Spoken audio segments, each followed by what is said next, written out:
বন্ধুরা, তোমরা সবাই কেমন আছো? শুভ সকাল তোমাদের সবাইকে। আমি কিছু জিনিস তোমাদের দেখাচ্ছি। যেমন উম, আমাদের কাছে অনেক ওষুধপত্র থাকে। দেখুন, অনেক ওষুধপত্র থাকে, যে আমরা কোথায় রাখবো?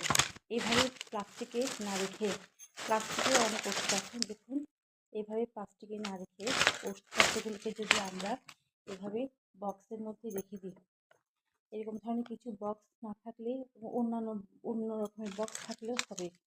এই বক্সের মধ্যে যদি এইভাবে রেখে দিই ওষুধপত্রগুলোকে, তাহলে ওষুধপত্রগুলো ভালো থাকে।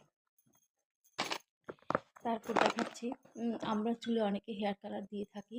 এই হেয়ার কালার কিসে গুলিয়ে কোথায় গুলাবো, কোথায় রাখবো? তো আমাদের কোনো রকম অ্যালার্জি হবে কিনা, সেই জন্য আপনাদেরকে বলি, যারা যারা হেয়ার কালার করে থাকে তারা এরকম ধরনের কাচের বাটি কিংবা প্লাস্টিকের বাটিতে যদি এরকম ব্রাশ দিয়ে, টুথব্রাশ দিয়ে যদি চুলে হেয়ার কালার দেয়, তাহলে চুলে গুঁতো খাবে না, মাথায় গুঁতো খাবে না, মাথায় লাগবে না। আম, মানে চুলে কালার দিতে সুবিধা হবে। তারপর আপনারা অনেকেই বেসন থাকে বাড়িতে, আবার যাদের যাদের বাড়িতে বেসন থাকে না, ফুরিয়ে যায়, তারা কি করে ভাজাভুজি করবেন? তাদের উদ্দেশ্যে বলছি, দেখুন আমি একটা কৌটোর মধ্যে অল্প কিছু বেসন রেখেছি। এই বেসন যদি না থাকে, আটা বা ময়দা গুলে তার মধ্যে সামান্য একটু হলুদের গুঁড়ো মিশিয়ে দিলেই বেসন রেডি। তারপর আপনারা সচরাচর বাড়িতে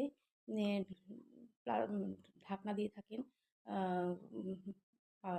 মানে সবজি নামানোর পরে, সবজি মাছ মাংস এগুলো ওভেন থেকে নামানোর পরে আপনারা কি করেন, ঢাকনা দিয়ে থাকেন, প্লেট দিয়ে ঢাকনা দেন।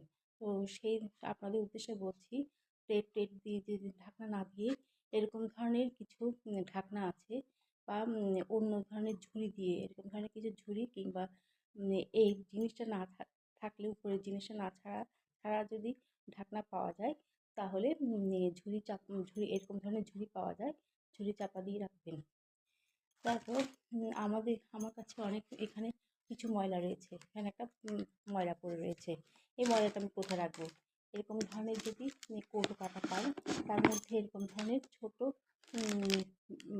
ঘরের মধ্যে, যদি আপনার বেডরুমে এরকম ধরনের কোনো